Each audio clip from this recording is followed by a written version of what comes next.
What I was asking? Business environment we discussed. Now, how many types of environment, business environment are there? Internal and external. Now, what internal is? How we define internal environment? All internal activity are performed by a business, and these activity are affect business indirectly or directly on internal. Yes.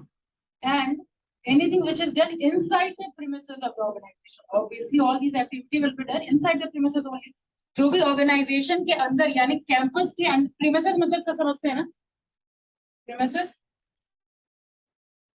Boundary, ठीक है। आपका मान लीजिए ये सेमेज का campus है, ये campus के अंदर जो भी होगा, अगर मान लीजिए यहाँ आसपास हल्ला अगर हो रहा है तो आई कैन चेक देम, बच्चों को डांट सकती हूँ, लेकिन अगर रोड पे कोई हल्ला अगर कर रहा है तो इट इज नॉट पॉसिबल कि मैं जाकर उसको साफ कर पाऊँ, है ना। तो प्रीमिसेस मतलब कैंपस, कैंपस के अंदर अगर हो रहा है that will come under internal environment, campus के बाहर अगर हो रहा है that will come under external environment. तो how to define any activity which is done inside the premises of the organisation will come under internal environment, and anything which is done outside the premises of the organization is external environment. अब इन internal के अंदर क्या आता है और external के अंदर क्या आता है वो देखिए। internal की बात करें, इंटरनल में सबसे पहले देखिए हर एक घर का अपना वैल्यू सिस्टम होता है।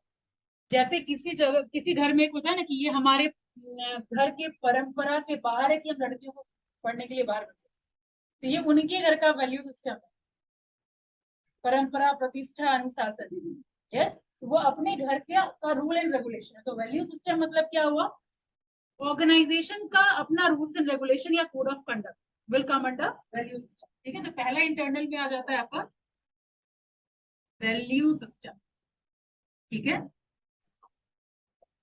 नेक्स्ट विजन, मिशन, ऑब्जेक्टिव पढ़ा होगा, है ना। तो क्या होता है ये विजन, क्या होता है मिशन, और क्या होता है आपका ऑब्जेक्टिव, पता है?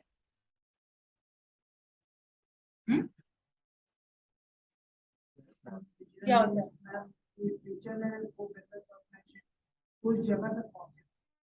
Good.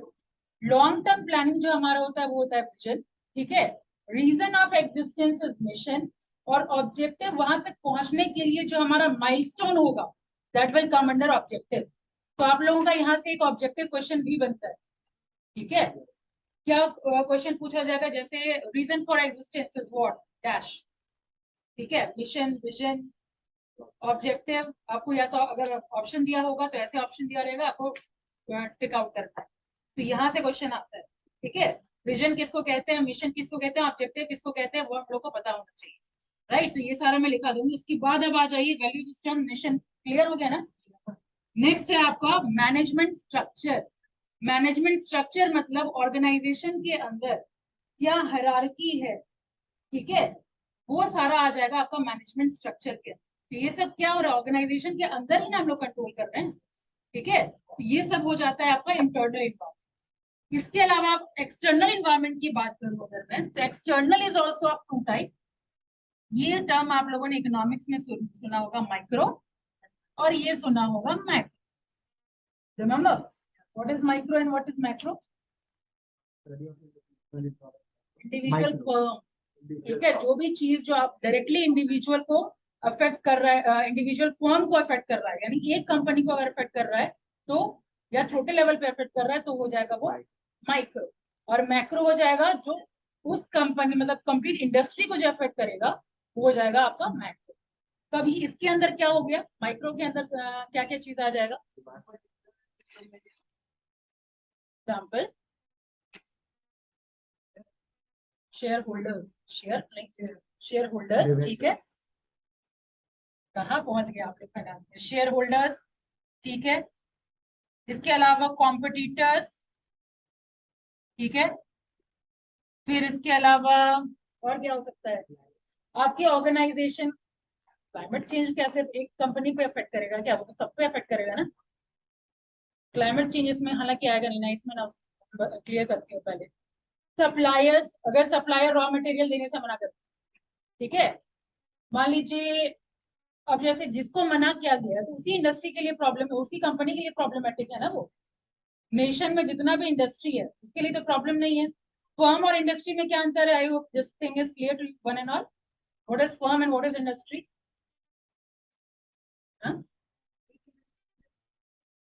Group of firm is industry. जैसे मान लीजिए पेन, किसका किसका पेन है? अग्नि का पेन है और लिंक का पेन है, सेलो का पेन है. तो एक लिंक कंपनी है और यहाँ पे लिंक, सेलो, अग्नि, ये सारा क्या है? सब मिलकर के इंडस्ट्री कहलाए. तो फर्म को अफेक्ट कर रहा है तो ये एक कंपनी को, और अगर सबको कर रहा है तो माइक्रो. ठीक है.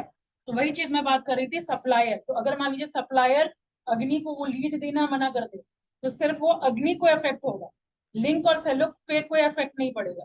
ठीक है. तो ये सब आ जाएगा. फिर आपका एचआर हो गया, ह्यूमन रिसोर्स. तो अगेन वो ये हो गया ना, पर्टिकुलर फर्म का क्या ह्यूमन रिसोर्स है, कैसा ह्यूमन रिसोर्स है, कैसे एम्प्लॉय है. तो ये सब आपका आ जाएगा माइक्रो के. ठीक है. हाँ? हाँ, ह्यूमन रिसोर्स इंटरनल में भी आएगा. ठीक है. और इसमें भी आएगा, माइक्रो में भी आएगा. हाँ. ठीक है. अब बड़े बड़े पैमाने की बात करें, माइक्रो. इसके अलावा और है लेकिन मैं अभी लिखवा दूंगी. अभी मैं बस रफ एक स्केच दे रही हूँ, क्योंकि ये फर्स्ट क्लास है तो बस मैं रफ स्केच दे रही हूँ कि क्या हो रहा है ये सब. ठीक है, क्या चीज पूछा गया है आपके एग्जामिनेशन. अब माइक्रो की मैं बात करूँ तो माइक्रो का सबसे अच्छा तरीका है, देखिए, पॉलिटिकल. पॉलिटिकल कहने का मतलब, अभी मोदी जी हैं जो नियम बना रहे हैं वो सारे इंडस्ट्री पे लागू होगा. गवर्नमेंट चेंज हो जाती है, कांग्रेस कांग्रेस गवर्नमेंट आ जाती है, अब वो जो रूल बनाएगी ऑब्वियसली सिमिलर नहीं होता है. ठीक है. तो अगेन वो सारे इंडस्ट्री पे, चाहे वो अग्नि हो, चाहे वो सेलो हो, चाहे वो लिंक हो, सबको मानना पड़ेगा. तो ये आ जाएगा पॉलिटिकल. ठीक है. और अगर लाइव एग्जांपल दें तो याद है 1974 के टाइम जनता गवर्नमेंट, वो सभी पढ़ेंगे इंडस्ट्रियल पॉलिसी. उम्मीद नहीं है कि आप लोग को पता होगा. इंडस्ट्रियल पॉलिसी में आप लोग ये सारी चीज पढ़ेंगे. तो उस वक्त जनता गवर्नमेंट आई पावर में. आप जो अभी सुन रहे हैं, कोका कोला सबने सुना होगा, IBM सबने सुना होगा. लेकिन उस वक्त ये कंपनी जैसे रिनाउंड कंपनी सबको देश छोड़ के जाना पड़ा बिकॉज ऑफ दिस रीजन. इतना वो स्ट्रिंजेंट और इतना समझिए हार्श रूल बनाया गया था जिसकी वजह से छोड़ के जाना पड़ा था. ये सारी कंपनी बाद में फिर आई है. तो because of this reason only. तो ये माइक्रो एनवायरमेंट में political plays a very vital role. इनका है GST, वो आप जो सुन रहे हैं डिमोनेटाइजेशन, अभी ये सब में आप लोग हैं होशो आवास में थे. डिमोनेटाइजेशन के बारे में सुना हुआ है. रातों रात गवर्नमेंट रात के 8 बजे अनाउंस कर ली कि इतना 500 1000 का नोट बंद हो जाएगा. ठीक है. 500 का ही था ना सर? 1000 का भी था. 500 1000 का बंद हो जाएगा. इफेक्ट करेगा क्या? सिर्फ अग्नि पे इफेक्ट किया या सेलो पे इफेक्ट किया कि सब पे इफेक्ट किया? ये क्या हो गया? Example of political. ठीक है. समझ आ गया. अब आ जाइए कि इकोनॉमिक. इकोनॉमिक कहने का मतलब इन्फ्लेशन है, डिफ्लेशन है. राइट. तो आप हाँ, कैसा स्टेटस है हमारे कंट्री का? इन्फ्लेशन है तो आपके बिजनेस पे इफेक्ट करेगा. डिफ्लेशन हो रहा है तो लोग खरीदने नहीं आएंगे. ऑब्वियसली आपके बिजनेस पे अगेन ये इफेक्ट कर रहा है. तो ये आ जाएगा इकोनॉमिक का एग्जाम. ठीक है. उसके बाद सोशल. सोशल का एग्जाम्पल जैसे मान लीजिए कुछ साल पहले मम्मी लोग के टाइम में चल गया, उस वक्त अगर गर्ल्स का जीन्स होता तो क्या उतना बिकता? नहीं. लेकिन अब जीन्स है, बिक रहा है ना. सोशल मतलब क्या? आपके डेमोग्राफी की स्टडी अगर हो रही है कि वहां का देखो, अभी का देखिए खादी. तो ये एग्जाम्पल सुटेबल हो गया. खादी अभी अगर आप हर जगह खादी का शोरूम खोल करके बैठेंगे तो क्या उतना डिमांड है खादी का? तो अगेन आप सोशल मतलब क्या, आप अपने सोसाइटी को समझिए. ठीक है? किस चीज का रिक्वायरमेंट है. राइट. जिस चीज का डिमांड है वो आपका आ जाएगा सोशल के अंदर. ठीक है. एक और है आपका लीगल. लीगल में जैसे मान लीजिए there sales of goods act है, इंडियन कॉन्ट्रैक्ट एक्ट है.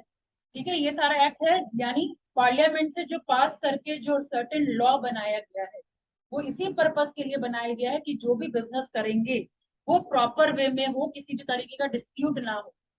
यानी जो भी बिजनेसमैन है उनको ये कुछ रूल्स एंड रेगुलेशन और एक्ट के बारे में, कुछ कुछ एक्ट के बारे में जिस बिजनेस में आप हैं उसका पता होना चाहिए. ये अगर आप बोल रहे हैं कि मेरे को इस रूल के बारे में पता ही नहीं है तो obviously there is no excuse for such reason.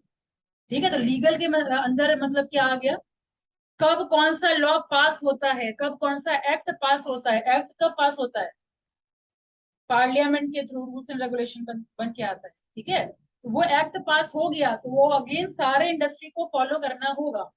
ठीक है, तो वो हो गया आपका लीगल। अब आता है इसके अलावा टेक्नोलॉजिकल। टेक्नोलॉजिकल मतलब जैसे टेक्नोलॉजी एडवांस हो गया, जूम आ गया।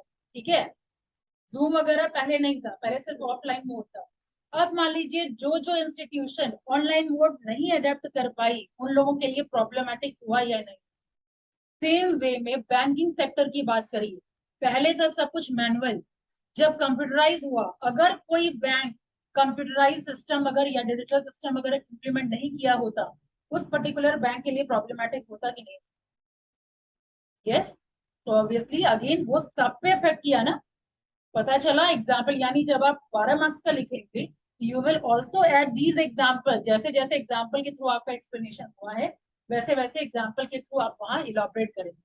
पता चला बड़ा आंसर कैसे लिखते हैं हम लोग, ये आपको बुक में नहीं मिलेगा। ये थोड़ा अपना दिमाग लगा के डेफिनेशन के थ्रू आप या लेक्चर में अटेंटिव होकर के आप लोग बना सकते हैं। तो ये सब चीज जो मैं बनाऊंगी वो आपको घर जाके ऑब्वियसली लिखना पड़ेगा, ये आपको क्लास में लिखना पॉसिबल नहीं होगा। ठीक है, लेकिन हाँ डेफिनेशन वगैरह जो मतलब समझिए वन लाइनर होता है वो मैं लिखवा दूंगी। ठीक है, तो ये होता है आपका internal, external, micro, macro environment. अब इतना कुछ याद रखना कैसे, कैसे याद रखेंगे, बिल्कुल नहीं, रट्टा मारने में कभी नहीं बोलूंगी। इसका एक एक्रोनिम होता है, नहीं, पेस्टल, सुना है ये एक्रोनिम,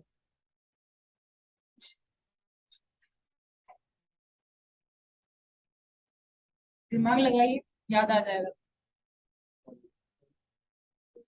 याद रखने की जरूरत है ऑब्वियसली, इसी का है शॉर्ट फॉर्म, और ये यूज करते हैं एग्जाम में। Pastel, full form of pastel, in pastel what is the full form of P, what is the full form of P, exam में आता है। हाँ ठीक है, P is for political, E is for economic, S for social, technological, ecological and legal। ये हो गया आप लोगों का पेस्टल।